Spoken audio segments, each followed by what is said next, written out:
Hi friends, welcome to Life Together, a series of videos that we put together here at Southern Hills United Methodist Church to help us think through a couple of things.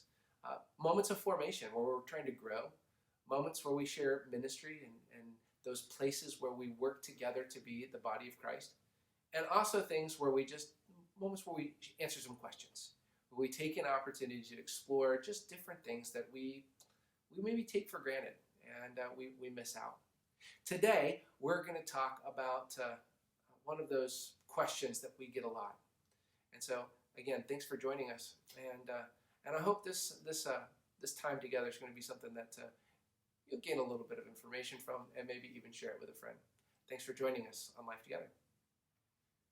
June of 2009 was a really special season for me. I'd been back in Kentucky for almost a year, and in that time, something unexpected and amazing happened. After graduating from seminary in 2003, the next 6 years were really difficult.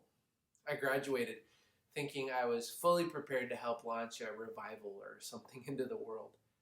It wasn't just youthful naivete. I knew there would be challenges. But I had worked in the church, and I knew things were going to be just awesome in the end. Well, then the bottom fell out, and I experienced what I can only describe as years in Exodus. I learned a lot, and I failed a lot. All I had taken on as a student, all that my encouraging mentors and friends had poured into me, suddenly felt gone. I was empty. So coming back to Kentucky was really scary. I didn't know if it would just continue to feel like bondage rather than calling. But Kentucky gave me something very different. It gave me life. Kentucky embraced me and built me back up. In one short year, I went from wrestling with church life to walking into a large room and being licensed as a United Methodist pastor. I was empowered and instructed to take authority and lead. It was overwhelming. It was humbling. It was really cool. The following Sunday, I went to our church, and for the first time, my Sunday morning duties were going to include wearing a robe on the chancel. My mentor had given me his first robe as a gift. I was later commissioned in that robe, and I wear it at every funeral and most every wedding I preside at. But I decided that I wanted to wear a different style of robe, and a member of my church family bought it for me. I remember buttoning it up and tying the band around me for the first time. I went into the sanctuary, and my mentor saw me, and he smiled. First service went on without a hitch, and afterwards several people came up, and they congratulated me and told me how proud they were. For the second service, I stepped to my seat, and as I did, I found a plastic lightsaber toy from Star Wars. My pastor looked at me and he said, "The Force is strong with you, my young Jedi." I almost fell to the ground laughing. See, that robe has now been a part of my life for over 10 years. I regularly get questions about it, about the style, about why black or white, and why do some people wear one kind of stole and another wear different ones or nothing at all like that. They're all good questions. And so today I thought we'd talk a little bit about church clothes or clergy vestments that we pastor people often wear. By the 3rd century, the church was coming out of a long season of persecution. The church had been illegal, and many of our brothers and sisters were martyred for their faith. By as early, though, as the late 1st century, less than a generation after Jesus' life, the church had already established a group of elders to oversee the communities of faith. These elders, also called bishops, led the multiple house churches that were gathered throughout the city. They presided over a communion table and probably administered many baptisms in the name of this whole city church. By the time the persecution was lifted, these bishops wore robes that designated their role of position.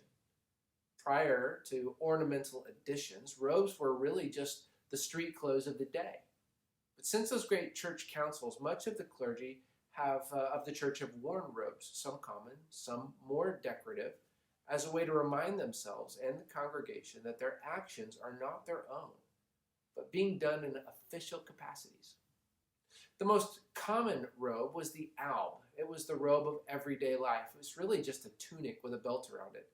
It was often worn in a secular setting or at non-church events while a priest was public. The cassock is similar to the alb in that it was a plain, ordinary robe used by the priest. Usually a cassock would be covered by what is called a surplice. It separates the ordinary clothing for a holy moment. I have chosen these two robes as the primary ones I wear. My black cassock is my regular robe. I wear it throughout the year. On Communion Sundays, I'll wear the white surplice over it to designate that something different is happening that morning. During certain seasons, mainly the season of Christmas and Eastertide, I'll wear my white alb, and these different seasons call for different celebrations, a different kind of lightness. Now, some pastors will wear a natural colored or muslin alb throughout the entire year. Now, the stoles that I wear are in our tradition are the stoles of the elders. Now, these are men or women who have completed the requirements for one order of ordination in our church.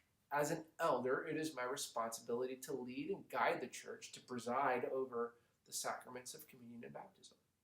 My stoles go around my neck and hang down. If you'll notice, our music minister, Joan, she also wears stoles, but hers go across her body. And that's because she is a part of an ordained group of people called deacons. Deacons are called to a different part of leadership in the church. Our robes can be the same, but our stoles are different as designations of our different ordained calling. Joan is just as much a pastor as I am. She's just taken a different road to fulfill that calling. Pastor Jill at our Source campus is also an elder. She wears robes when she's with us here on the main campus, but due to her congregation, the one she serves, she has chosen not to wear robes. This just tells you that there's no real rule. It says we got to wear them at all. Some leaders, like I did before I was ordained, will only wear the robe with no stoles because, well, they've not been ordained to their call. They're licensed. One last thing on robes. My robes, the Alb and cassock, are a bit different for a lot of people because so many of us are used to what we call the Wesley robe. It looks like a judge's robe. Up until the Protestant Reformation, the alb and the cassock were those primary robes of the church. But when Martin Luther was defrocked, or his stole and title as a priest was taken from him, so too was his robe, and he missed his robe. And he chose to begin wearing the robe of his other career, his legal robe, as a designation for his protesting, but also because he wanted to be a church leader. And since then, that style has been common for many Protestant churches, including many Methodists. So the robes that many clergy wear don't make us special. They remind us that we are standing in a place, not as God, but certainly as a vessel for God. They invite the wearer, as much as the person watching, to think about what's going on around them. For me, my robes remind me that I am chief servant of my congregation that I serve. As I put my robe on, I'm reminded that I stand in a long line of men and women who are called to represent God to God's people. So the next time you see a robe, a cassock, alb, surplice, stole, or Wesley style, you'll know why these folks are wearing such funny dresses in church, or why your pastor looks like a Jedi from Star Wars. In any case, I hope these pastors' vestments remind us all that they're all really just about pointing everybody to Jesus anyway. Next time on Life Together, we're hoping to introduce you to our mentored ministry students here at Southern Hills, both campuses. You probably know or have seen some of them. They're really amazing people, and I can't wait for you to hear their calling and passion. Until then, grace and peace, and thanks for sharing a little bit of life together.